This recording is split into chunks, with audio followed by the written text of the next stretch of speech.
Today we are celebrating a very special day, Ambassadors Day. जो हमारे broker friends और हमारे चैनल पार्टनर्स हैं उनको आज एक नया प्रमोशन मिल गया है, calling them the ambassador. And I have two of my oldest friends, perhaps more than 2 decades. So we have Sham here and I have Jatin with me. Welcome both of you first. Thank you. Tell us, 35 years of experience, each of you. What change have you seen in the last 10 years, last 5 years? So many things has from a evolved broker's in, perspective. Last 30 years, but in last 10 years, as you said very rightly, so many things have changed in betterment of all the fraternity and all the stakeholders. And after regulator coming in, the scenario of working has changed for channel partner and developer both. And entire beneficiary of this is the LOT himself. So basically, this is a win-win move so far as the industry is concerned. Jatin, you want to add something? Good initiative, calling us ambassadors of real estate. It's a good initiative to be called ambassadors of real estate. It's a nice initiative by the developers giving us recognition that we do add value to the real estate business, and have seen the transition. So I want to say this. I guess both of you will agree that with any new name which is given, right, there's a lot of responsibility which also comes. So now being called as the ambassador, don't you think there is going to be more responsibility on the channel partner? So we are willing to take all the responsibility which is given to us. You're willing to but take the challenge to the... Of course, yes. If we are channel partners, we are already partnering to them for Correct. many things. Correct. So if we are business partners, we are ambassadors. Correct. So also the urge is that if the developers want to call us channel partners or ambassadors when they are embarking on a new project in a new area, whichever is the micro market that they are entering into, they should take the advice of the realtor in terms of the product, in terms of pricing, and then proceed. And I think that will be a win-win situation where there will be a lot of participation and responsibility on the realtor to help take things ahead. There are a lot of mandate brokers now who have entered the market. They have an army of 1,000, 2,000 team members, large marketing budgets, and they do a lot of mandate marketing. IPCs are there. IPCs and even the Indian broking firms like Xanadu, Guardian. What is your take on that as compared to an individual broker? Is there a matter of concern for a small broker who's working, say, like with one person team or 2 people team?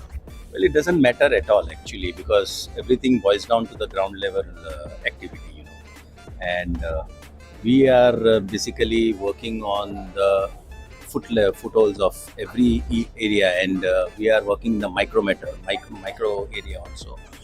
So basically, this IPCs or the big firms, they are also ultimately dependent on us, and we have seen that even like developers, they also have 60% of their stock sold to us. Correct. They have a different tie-up with the developer, and we wish them good luck for that because they have their strength. Correct. Whether it is money or whether it is manpower or whatever it is. Jatin, you want to add something? Actually, it's a boon to the small-time real estate broker. He may have a client or two, and he may not have the reach to,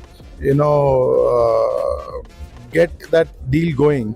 But these mandate companies can help him get the deal going, and there is no loss to him or her. So, in a way, it's good, but it has to be a transparent model to work on, and they should not take away the clients by doing some malpractices. See, so far as we all are working in tandem, whether it is developer, whether it is the IPCs or the main brokers, or whether we as down the line the agents, it doesn't matter. But then it has to be absolutely ethical and within the norms. That is which is important. Very nice. Jatin, you want to say anything special for all our friends who are watching us? Nothing special. I think these kind of events next 3 years, how do you see? Ambassador to Jaguar. No. But I think the next 3 years, where do you Next see for Rolls-Royce. where does the industry go now? I think what I'm looking at is I'm hoping that the market kind of stabilizes and does not have rash Any hiccups? pricing going haywire, and there's a little more rationalization on price if they want to have more sales happening. I would like to add here, one more thing. I think the government, state government, should take a lot of interest now in real estate, which is growing leaps and bounds. The way the prices are reaching the sky now, there has to be some parity somewhere, where we can justify the rates which have been astronomically increasing. I mean, this is a personal view of an agent, but we are getting this feedback from our clients, which we are producing. Any specific demand from an association perspective to CREDAI MCHI or to a developer body? Yes.